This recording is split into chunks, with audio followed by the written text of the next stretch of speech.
look for the guy that is rich. Don't look for the guy that is handsome, muscly, tattoos. Ouch. Don't look for outer looks. Look for a guy that sees you in his eyes more precious than the pearl. Look for the guy that sees you in his eyes more precious than a pearl. Now, this was in the Old Testament. Now, when we come to the New Testament, we find the answer to the Old Testament. St. Paul gives an answer to King Solomon. He said, what is more precious than the pearl? He said one thing only. And St. Paul talked about Jesus. He said, he, meaning Jesus, he who has purchased us, not with silver, not with gold, not with precious pearls, but with his own blood. So what is more expensive than pearl? Blood. What is blood? Your life.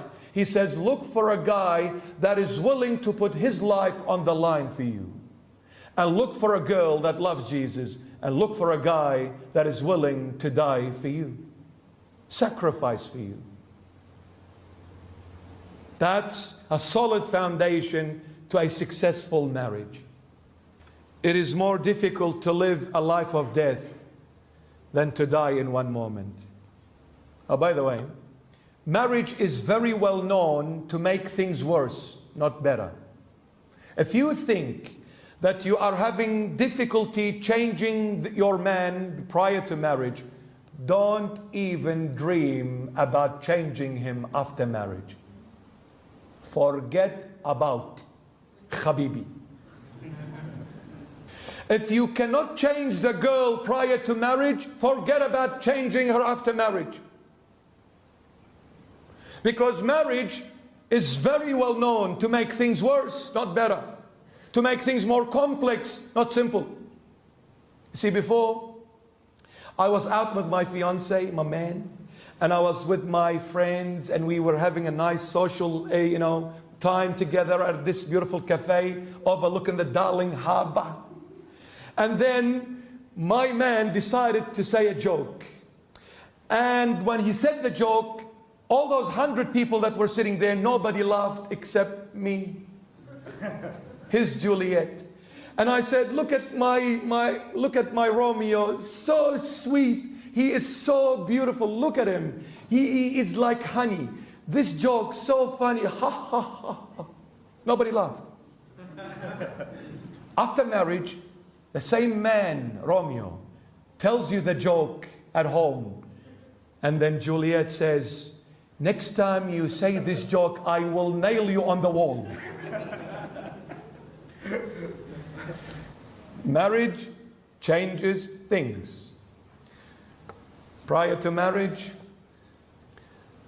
when I used to go and get my girl from her parents' house, I'm all dressed up nicely and a nice rose here. And I go with a beautiful bunch of roses in my hand and a beautiful knock at the door. And then the father opens the door.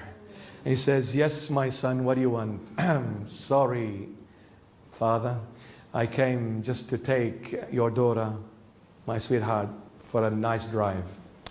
So she will come out, and I'm flying, and I'm shaking, and I'm all over the place. I'm lost, confused.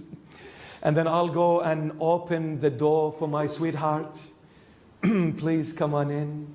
And I slam it like a Rolls Royce automatic slamming door. Chick, chick. And then I go on the other side. Before putting the seatbelt on, I say, how is my love this evening? Where are we going, honey? It's a surprise, my love. I want to surprise you. So they drive after marriage. Come on, woman, hurry up.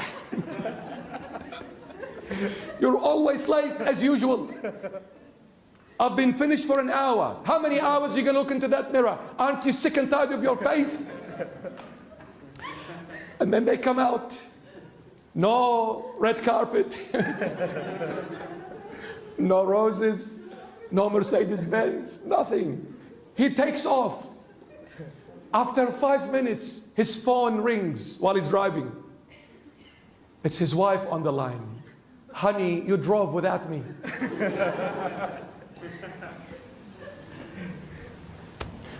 I'm too far now. I can't come back. Maybe next time we go out together. Marriage is known to make things worse. It's a commitment. If there is no self-sacrifice, if there is no dying to oneself every single day, marriage cannot continue. You will encounter problems, obstacles, no matter what you do or what you say, because marriage is the thing in life that you can never master fully. A time will come, whether you like it or not, whether you are the husband or the wife, this is for both of you. A time will come, you must say